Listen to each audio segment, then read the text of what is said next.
Hello, once again. Welcome to take two of Ranting and Racing. We had major tech issues and internet issues hamper us the first time, but we are here again, though we won't be going as long as I had said earlier. Now that we are redoing this at 8 o'clock, and I now have a hard out at 9 o'clock, but me and Landon will try to give you all that we can. And so, without further ado, here is Landon. Hello, sir. So, Landon is starting to see sort of the uphill battle that I'm fighting with tech issues and internet issues and just I get you. My internet's so bad. Oh, yours is 100 times better than mine. Yours is 100 times better than mine. So let's see here. So what we were talking about before all of the tech issues and everything set in was Speedweeks. Speedweeks came and went this week at Daytona. 6 races over the span of a week. 6 races over the span of a week. We had the duels on Thursday. We had duels on Thursday. We had the truck race on Friday night. We had an ARCA and Xfinity event on Saturday, with it all culminating on Sunday afternoon, yesterday afternoon, with the Daytona 500. So we'll do sort of a whip around of sorts, as we did on the first one, as we did before the tech issues came down. So, look who just joined us. We have a first-time guest joining us. Hello. Nate Dawson is in the room. Howdy, sir. Hi. It's nice to see you again. Yeah, man. Nice to see you too. I was not expecting to see you here. And I'm hearing an echo and on your end. So if I can edit the mic There setting. we go. It should end. Is it gone? No, it's not. Fuck. Hold on. The tech issues keep following us. Okay, so Nate is muted for the time being until he gets his echo problem fixed. So in the meantime, this is just the you get an episode like this every once in a while where just nothing seems to work. And I hate that. I know it happens sometimes, but still I hate it. So we will do sort of a whip around on Speedweeks. I hate doing talking points over again, but with tech issues and everything in mind, we'll just be brief about everything, because as I've said, I've got a hard out at 9 o'clock. So of all the stuff that went on during Speedweeks, what stood out most to you, Landon? What stood out most? I'd probably say the Xfinity race, because I thought overall the Xfinity race was the best race of the weekend. Cup was very close behind. Cup had a very good Daytona 500. The truck race had a couple issues that we can talk about later. But overall, I think the Xfinity race was the best race, and it stood out for 2 different reasons. It stood out for the great racing, but it also unfortunately stood out for the Maya Snyder crash. Yeah. Nate, we're still hearing an echo on your end. Okay, but yeah, Xfinity, I do agree. Xfinity was an outstanding race, which is, not something we can say about the February Xfinity race at Daytona most years. Lots of great action, lots of Good close racing. We saw a lot of underdog stories in the Xfinity event. Most notably, I would say is Josh Bilicki and Brandon Brown both getting up there, leading double-digit laps, coming home 8th and 9th on the day. Austin Hill comes out the winner of that event. In his first start for Richard Childress Racing. And and of course the massive crash at the end of the event with Myatt Snyder more or less just somersaulting into the catch fence. That is the most tore up I've seen a car in quite some time. It tore the engine out of the car. Yeah, that thing was destroyed. Oh, God, tore the engine out of the car, rear axle, fuel cell, everything. It knocked literally all four wheels off the car. And just seeing the parts and pieces and flames just going everywhere down the backstretch. It really was one of the most vivid crashes I've seen in quite some time. But but still, the underdogs were a big part of it. Josh Bilicki, Brandon Brown, Anthony Alfredo coming down, taking over the 23 car, the Ora Motorsports car, bringing it to a 7th place run. JJ Yaley coming home 13th, even though he had one of Myatt Snyder's truck arms come through the car as it was disintegrating into the catch fence. That was a bit scary, but a lot of great stories in the Xfinity race. A lot of good stories in the truck race as well. Obviously, Zane Smith gets the win in his first start with Front Row Motorsports, and he comes over. Zane Smith comes over from GMS and gets the win there on the anniversary, funny enough, of his sponsor Love's Travel Stops going to victory lane with Michael McDowell in the 500. So that was a bit of an interesting thing there. Notable results in the truck race, notable drivers include those of Parker Kligerman, who I had to win the race. Parker hauls off, comes home in 5th. Jesse Little starts 9th, comes home 6th in a Young Motorsports truck. Little's teammate, Danny Bone, comes home in 8th after starting 28th in another Young Motorsports truck. Matt DiBenedetto comes down from the Cup Series, lands with the Rackley Ward team, the 25 team. He gets a 10th. Spencer Boyd in the 3rd Young Motorsports truck comes home 11th.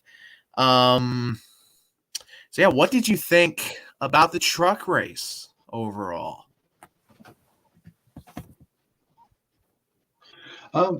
I thought the truck race was pretty fun, except for the issues that I referenced earlier. I was listening to Ben Rhodes on Sirius XM after the race, and he talked about how the left side tires had been shortened, or thinned, I guess I should say. And that was causing the trucks to just slide out of the corners and, come up off the bottom line and get loose and everything. And that to me just made for some sketchy racing that I wasn't a huge fan of. I thought it was a little too uncontrollable. It did produce some pretty cool saves. Shout out to Colby Howard for having a really great run and saving that truck a whole bunch of times. But overall, I still thought it was a pretty good race. They just need to work on fixing that.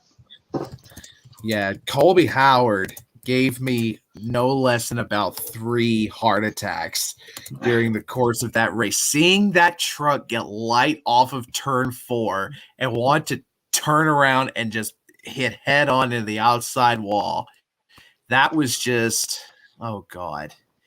That was just I couldn't believe what I was watching, seeing him save it that many times. A few other things in the truck race. We touched on this the first time, but for those who missed it, notable DNQs. Chase Purdy, who is a teammate to Tyler Ankrum, fails to make the field after he drops a cylinder during his qualifying run. And the one that Landon's going to have nightmares about, if you can't see what his hat says, and please hold your hat up to the, so yeah, he's a big fan of Jordan Anderson. This one is. Landon is a huge fan of Jordan Anderson. And Jordan, after finishing second, there you can see it. After finishing second, each of the last 2 years in the Daytona truck race, Jordan does not make the field this year. And Jordan overall had a pretty crappy weekend because it was Myatt Snyder that it was driving the 31 car that everyone saw get launched into the catch fence on the last lap of the Xfinity race. But thankfully, everyone is okay. Everyone is all right. And yes, it was just a wild time. By the way, talking about the trucks, I don't know who is controlling the caution lights for that series, but they were either just all crowded around the button waiting to press it when they started crashing, that or they're just lightning fast on the draw. So there's definitely a hand on that button. The fucking, oh my God, it was so insane how fast everything was. And Renee is here. Hello, Renee. Renee is the executive producer of this show. We have liftoff, says Renee. Yes, we have. We had to abort going into orbit the first time, but we got back to Cape Canaveral, which is just south of Daytona. Is Cape Canaveral north or south of Daytona? I forgot. North. JFK is the one right there in Daytona. Okay. So hopefully his echo problem is fixed. So Nate Dawson, our dear friend, is joining us here. And I don't hear echo this time. Did it work? I don't hear no echo. Okay. All right. Cool. So we are good now. So Nate is another one of mine and Landon's friends. On the last few episodes you have seen of Ranting and Racing, we've been joined by our friend Pirate. But this time Nate is here. He is joining us, and we are here. We've in the first one we kind of went over more in depth the trucks and the Xfinity race. So now just a couple more things from the truck race. Then we'll move on to the duels and the 500. So Thad Moffitt made his Truck Series debut in a 43 truck sponsored by STP. He was running the color scheme that his grandfather, Richard Petty, ran 30 years ago in 1992 when Petty was just wrapping up he was doing his final season, his fan appreciation tour as he's going into retirement. And the running joke about Thad Moffitt and ARCA is that he's destined to finish sixth. He's destined to finish sixth. And he didn't finish sixth this time, but wouldn't you know it if he didn't finish in a spot that was divisible by 6. He finishes 18th. So he finished 6th, just 3 times removed. So that was pretty interesting. So we will now touch on the race that we didn't touch on in the first one, the one that got zapped by tech gremlins. So we can now take a fresh look at it. The Daytona 500. Now, obviously, this was the first real points-paying race and first super speedway race with the brand new Gen 7 race cars. So I know I did, and I think Landon and Nate, y'all both did too, had a bit of reservations about how this car would act at a place like Daytona. I mean, we've seen it in testing. We've seen the car on Daytona in testing, but really nothing in a full race on this track that big. So I do believe, I think I speak for all three of us when I say that the 500 excelled every expectation that we had for this car. We thought that it would be just a snake, just a follow the leader type thing for 150 laps. But no, we had a lot of great side-by-side and 3-wide racing. The carnage, I mean, we did have our usual carnage, but I don't think it was as much as it has been in years past. No. We did find out that these cars, the Gen 7 cars, they can flip, they can do blowovers, and found that out pretty quick. And more frighteningly, they can do blowovers on their own. So we'll touch. Okay, so anything pertaining to that or anything that we haven't really hit on yet about the Daytona 500, what do y'all want to talk about? About the Harrison flip, I'll say when it happened, I was very scared that any car that got turned around was going to do a blowover. I was scared that diffuser was just going to pick them up off the ground. But as the race went on and I saw some other wrecks and saw some people get turned around, the back end would lift up and then set back on the ground, I came to the realization that might have just been a one-off, which would be great because we don't need these cars to blow over and fly off that easy. That's not great. I still think NASCAR should look into that and see if there's anything they can do. I don't know if it is or not, but I am happy to see that we only had the one blowover.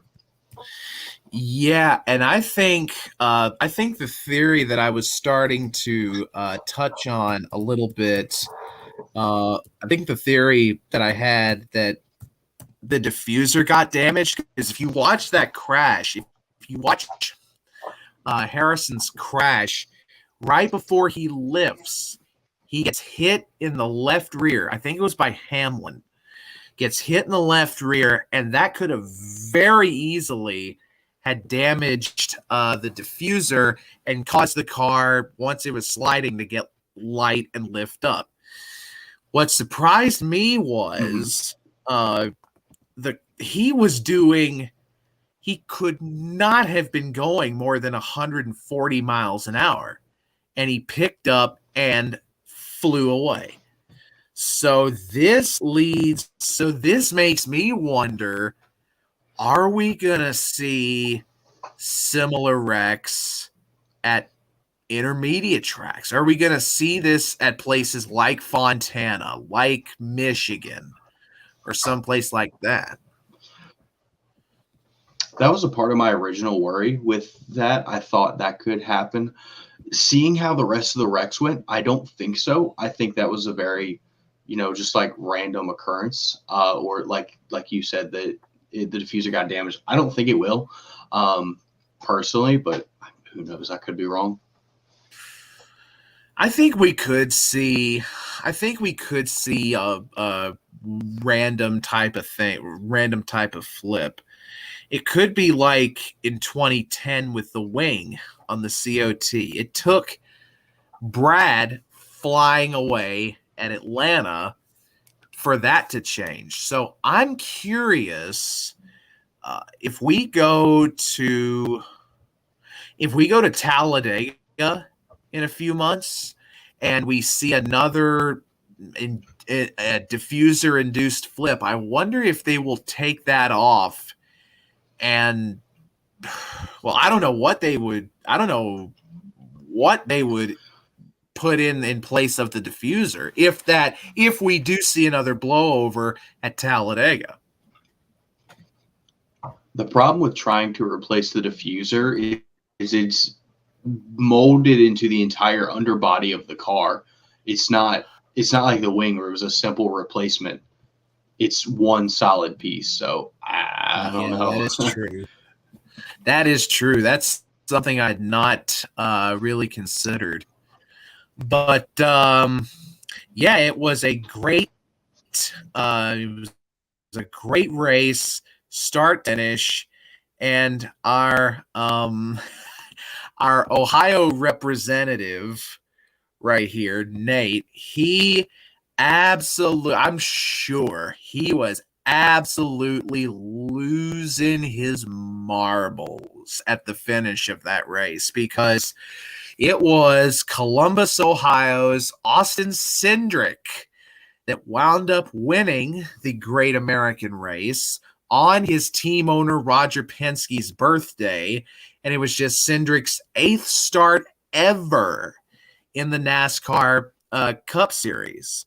So it was a great time. It was great to see a first-time winner like that. So yeah, what did y'all think of that finish in the Daytona 500? Nate is a Cindric fan, so I'll let him go.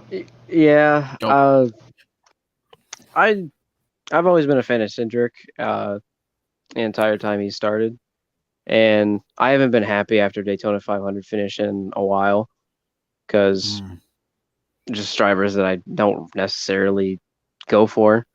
But finally, it happened, and I could never feel happier. I mean, that was awesome. I like all the drivers from Ohio, and finally have that happen. Oh, yeah, that was just.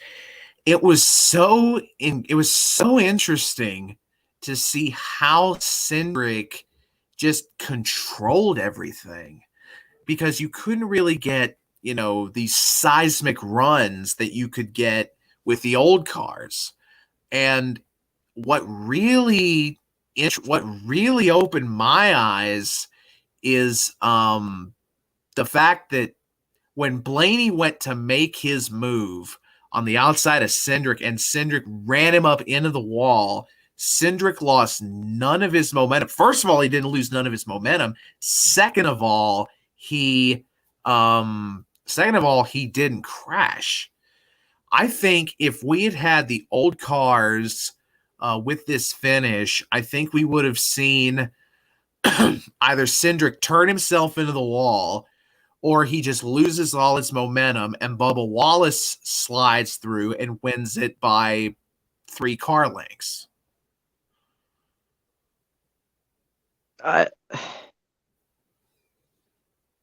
The old car, the Gen 6, after seeing the first race of the Gen 7, I think we should stick with the Gen 7 because the cars don't really break. Like, they don't really break. But, well, actually, something about the new cars is their suspensions breaks way too easily. Yeah, like, that's something they do. Yeah, that's something we saw quite a bit, and it wasn't even with hard impacts either. I mean, we would see drivers just flat hit it, just not even at an angle or anything, just pancake it flat against the wall, and we would see, the rear tires toe out and things like that. I know when Harvick got collected in the crash, I think it was with 4 laps to go. the big one on the front stretch. I mean, he caught Noah Gragson at a good clip, but it never really tore his car up aside from the front suspension. I mean, everyone saw how the front tire was just turned out like so. And so I do hope that NASCAR addresses that in the near future. It was also really nice to see a lot of new names up there. I know we saw Todd Gilliland in the top 10 of the 500 for a good bit. Noah Gragson was up there quite a bit. And the underfunded guys, David Reagan up there. He doesn't run very many of these races. He was up there. He was in the top 20 a lot of that race, jumped up into the top 10, and I think came home in 8th, even though he and McDowell were spinning and wrecking coming across the line. So overall, talking about underfunded teams, underdog teams, who do you think was the most impressive of that set this week? Todd Gilliland, easily. Yeah, I mean, Gilliland, besides him, I would probably say I don't know. I'm gonna agree with that, but yeah. I'm gonna expand it, and I'm gonna say front row in general because Todd was fast, McDowell was fast, and Zane Smith won the truck race. So front row in general was killing it at Daytona. So I would definitely agree that it was front row. I'm gonna shout out of course the two drivers I mentioned in the Xfinity portion of this. Todd Gilliland, or not Todd Gilliland, what the hell? Josh Bilicki. My brain is fried right now. Josh Bilicki, Brandon Brown, and as Landon mentioned, Jade Buford. Jade Buford came out swinging in the Xfinity race. And Buford is someone from a road race background. He was predominantly a road racer up in the Northeast. And he gets a chance with this team, Big Machine Racing, and he goes out there, and the team is fully affiliated now with Richard Childress Racing in Xfinity, and just went out there and qualified. I think he was second fastest. Second fastest in the opening round of qualifying at Daytona for the Xfinity race. Third fastest overall in the second round, and had a great race going on until the last lap when Myatt Snyder went to the moon in the 31 car. But still, a lot of great stories from the weekend. And now that we have that taken care of, now that we have Speedweeks taken care of, we can now focus on Fontana. The first time since February of 2020 that we are going to be racing at Auto Club this coming weekend. And of course, granted, the last time we were there, we had cars and a package that was entirely freaking different than what we got now. And Alex Bowman, my guy, won that 2020 event, one of the few normal 2020 races that we had before the dumbest pandemic of our lifetimes came down. So we'll start with Xfinity first, and we'll kind of touch on what we think's going to go on there, and we'll also give our predictions for that. By the way, speaking of predictions, you can tell that myself and Landon and Pirate are just world-class pickers. As you can tell by the scroll at the bottom of the screen, me and Pirate and Landon, went 0 for 3 on the weekend. Yay! We went 0 for 3. Byron is not here, but I do have his picks for Fontana. Okay. So we can now get Nate in on this as well. We can now get Nate on this too. So yeah, so this is our sort of our picks for the week.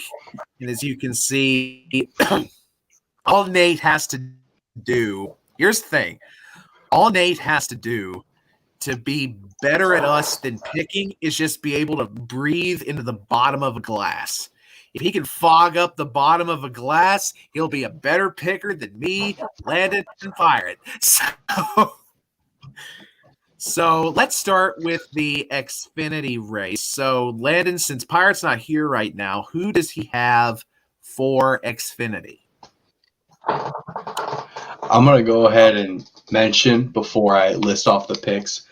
When Pirate sent me his picks, it was every single one of the picks that I had already picked, so I had to change mine. You kidding me? So that carried over. But you better not have the same picks as me. He picked Sheldon Creed to win Fontana.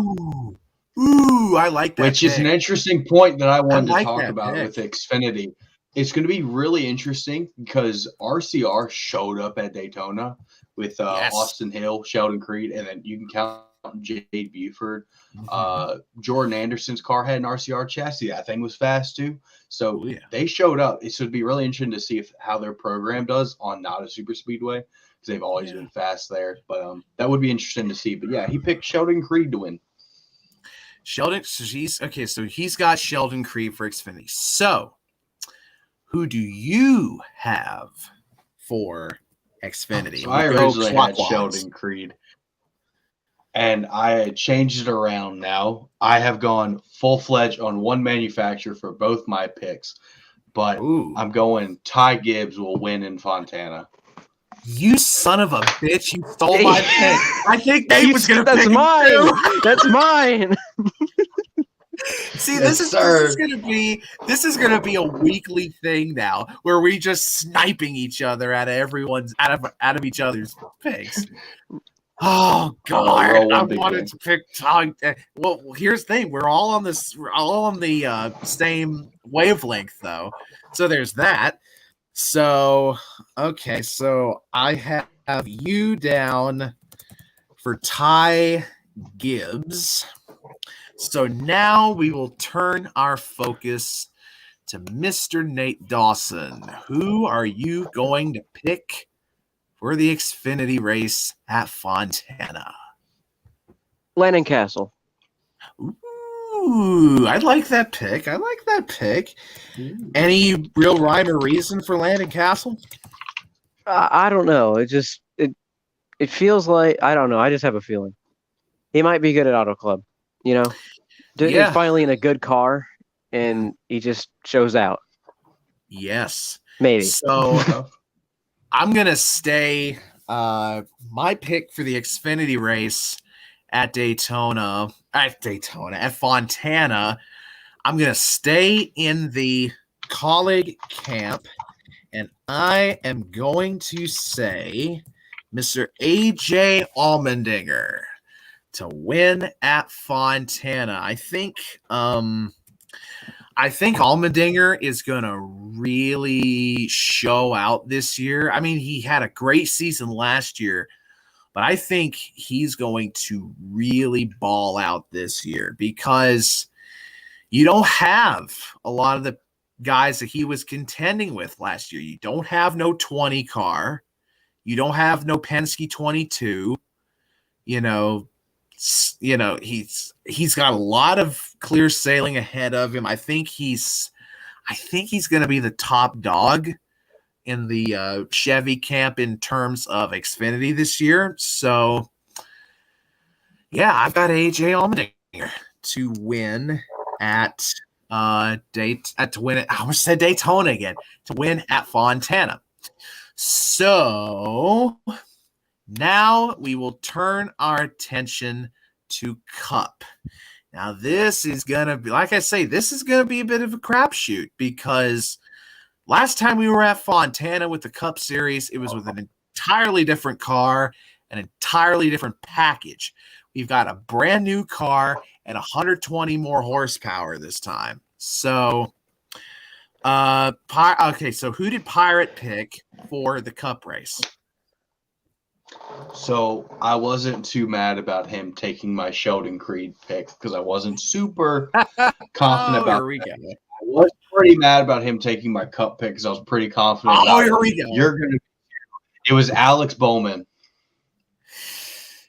The funny thing is, I wasn't going to pick Bowman. Oh, okay.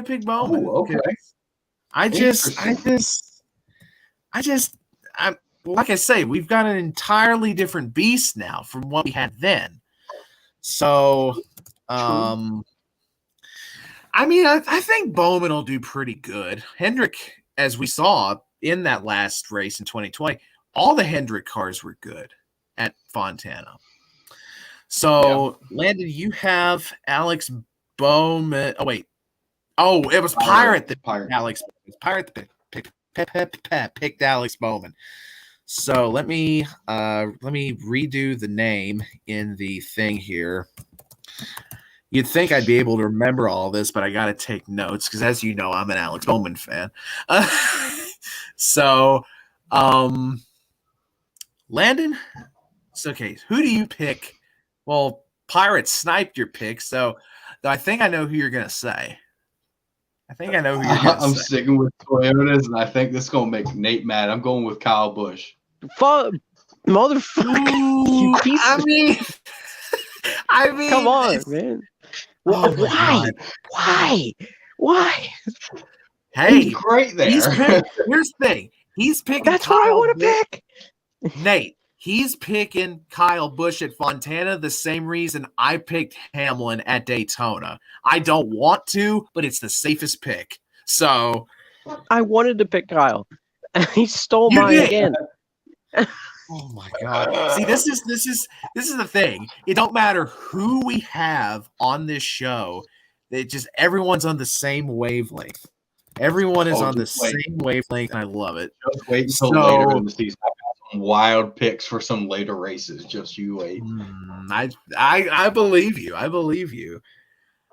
Oh, it would be the funniest thing if Nate picked Ryan Blaney. Nate, what say you? Blaney. Are you for real?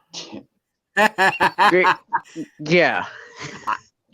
I was gonna pick him actually, because not with Bowman, because I don't know how Bowman's gonna do.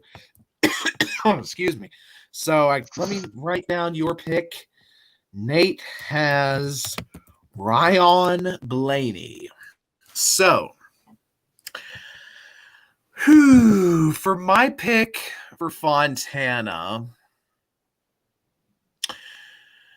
you know what I'm going to do? I think I'm going to go the safe route. Like I did it. Of course, when I went the safe route for Daytona, it wound up with Denny Hamlin getting his first DNF in the 500 for his entire career. So when I say this pick, he's now probably going to blow up on lap 20 now. But I am going to say to win Fontana, I'm going to go with the California kid. I'm going to say that Kyle Larson wins at Fontana. Yeah. He's just the safest pick. And he's won there before. What'd you say? And he's won there before. Kyle's won at Fontana? When was that? Yeah, 2017. Oh. I forgot about that. God, 2017 feels like 20 years ago at this point. Wait, you're saying it's not 20 years ago? Sure does feel like 20 years ago. So hopefully, fingers, toes, and eyes crossed, we have better luck at predicting the races. Because as you can see, there's big fat goose eggs in mine and Landon and Pirates win columns there. But hopefully that will change, and hopefully we will have a pair of safe and wonderful races this weekend. Yes, Landon? I'm going 2 for 2 on the weekend. I'm calling it. Okay. So at this rate, Ty Gibbs is going to be crashed on the 5th lap. And Kyle Busch is going to be in the garage with a blown motor at lap 30. Because here's the thing. Here's the motto when we pick. If we say buy, you sell. And if we say sell, you buy. So I will say all my picks at Daytona were extremely fast and up there in the front. They just didn't get it done. Yeah, I think I know I picked Kligerman for Daytona in the trucks. Who did I pick in Xfinity? You picked Josh Berry. Yeah, that aged like milk. Yeah, he did. And then I had Denny Hamlin in the 500, and he had to choose this year of all years. He had to choose this year of all years to fall out of the race. His first DNF ever. But yeah, so I think Pirate was the closest. Yeah, he was. Yes, he had Briscoe. Yeah, yeah. So, so let's see. I had Kligerman, Berry, and Hamlin for Daytona. Who did you have for Daytona, Landon? I had Keselowski. But for the trucks and Xfinity as well. Or do you remember? I had Keselowski for the 500. I had Castle for Xfinity, and I had Infinger for the trucks. Nate, Nate, I know you wasn't here, but just curious, what were your picks? Who were your picks for Daytona? Trucks was Crafton. That aged well. Xfinity was Myatt Snyder. That really aged well. Yeah. You actually picked Snyder. Yeah, I picked Snyder. Oh my God. And then Daytona was why'd I forget it?